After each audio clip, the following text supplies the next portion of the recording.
नमस्कार. सागर healthy tips अक्षय आणि शर्वरी या यूट्यूब चॅनलमध्ये आपले सहर्ष स्वागत आहे. आजचा विषय आहे ब्लड प्रेशर. ब्लड प्रेशर म्हटलं की सर्वप्रथम सगळ्यांना धडकी भरते की आता मला ब्लड प्रेशर झालं तर खूप काही काटेकोर मला कंटिन्यू गोळ्या घ्याव्या लागतील. मग ते दिवसातनं एकदा गोळी घ्यावी लागते का दिवसातनं 2 वेळेस घ्यावी लागते. तर यामध्ये ऑलरेडी तो पेशंट बीपीने ग्रासलेला असतो आणि त्यात ही गोळीची भर आपल्या आयुष्यामध्ये आलेली असते. त्यामुळे पेशंट घाबरून जातो. तर घाबरून जाण्याचं काही कारण नाही आहे.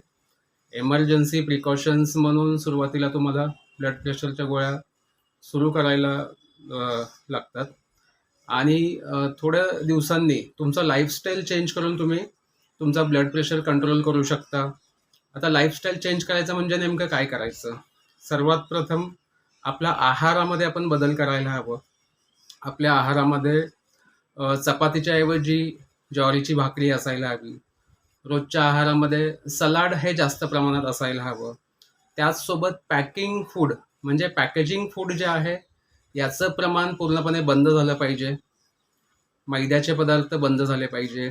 त्याचसोबत आपल्या किचन घरामध्ये वापरलं जाणारं मीठ आहे, सॉल्ट आहे. तर हे नॉर्मल सॉल्ट वापरण्याऐवजी आपण जर आपल्या आहारामध्ये सैंधव नमक म्हणजे सैंधव मीठ हे जर वापरलं तर जास्त उत्तम. त्याचसोबत आपण सकाळी आपल्या दिनचर्या जी आहे ती व्यायामापासून सुरुवात करायला हवी. रोजचं योगा, मॉर्निंग वॉक, एक्सरसाइज, प्राणायाम आणि मेडिटेशन याचं कोरिलेशन करून आपण ब्लड प्रेशरसारख्या आजारातून बाहेर पडू शकतो. ब्लड प्रेशर हा काही खूप मोठा आजार नाही आहे. ब्लड प्रेशर म्हणजे आपल्या रक्तवाहिन्यांमधून जे काही रक्तप्रवाह सुरळीत चालण्याचं जे काही कार्य असतं त्याच्यावरती त्या रक्तवाहिन्यांवरती प्रेशर आल्यामुळे रक्तप्रवाह जो आहे तो कमी जास्त प्रमाणात होत असतो.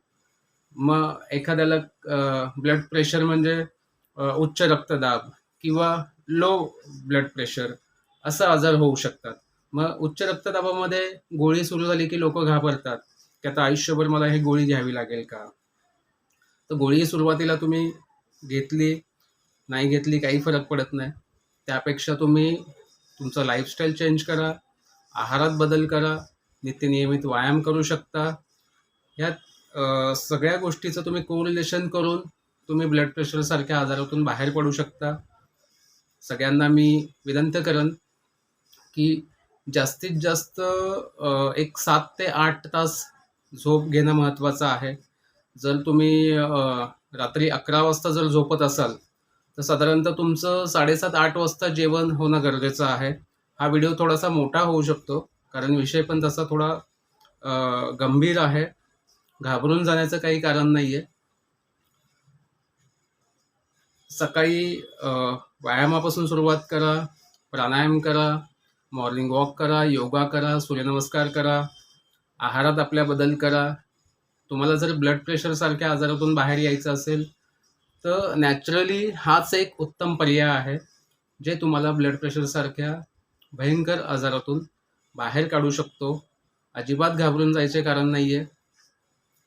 मी आशा करतो की सगळेजण जास्तीत जास्त माझ्या या माहितीमधून काहीतरी बोध घेऊन आपली दिनचर्या लाईफस्टाईल मॉडिफिकेशन करून थोडंफार बदल करून ज्याला कोणाला ब्लड प्रेशरचा त्रास आहे त्याच्यामध्ये नक्कीच तुम्ही बरे व्हाल खात्रीपूर्वक. चला तर मी आता विदा घेत आहोत. माझ्या चॅनलला सबस्क्राईब करा, लाईक करा, शेअर करा, बेल आयकॉनचे बटन दाबायला विसरू नका. धन्यवाद.